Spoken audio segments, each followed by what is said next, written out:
Look, I know what you're thinking. Geez, that's a lot of logos in one frame. Correct, you are correct. Timbercon that sell these Melbourne Tool Company planes have given me this hat, they've given me this shirt. However, I have paid for these planes myself. But for full transparency, I just want to let you all know that there is the possibility that they will be reimbursing me for these planes, so I just wanted to get that out there. However, in saying that, for this video, it's not really about the planes, it's more about this plane rack system that I designed and created.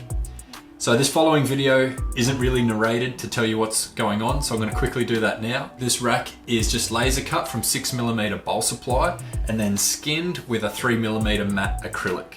At the front, this matte acrylic layer has a shadow board cut out, which allows the blades to be housed into that shadow board as well as the planes.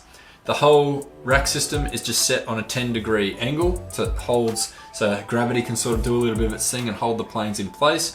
However, also inside here, sandwiched in, is some 25mm circular disc rare earth magnets. And what that does, they're not that powerful when they've got to pass through 3mm of acrylic, but essentially what that does is it just allows the planes to sit in the shadow board and then just a little bit of a click in there, just to hold them falling back. And what that's allowed me to do is just keep it nice and slim, rather than having to put too much of an angle on it so they don't fall off. The magnets just allow that to be a little bit more vertical. Anyway, as I said before, the video is about the plane rack build. I'll follow up with some more videos about the actual planes, but I hope you enjoy this video on this plane rack system.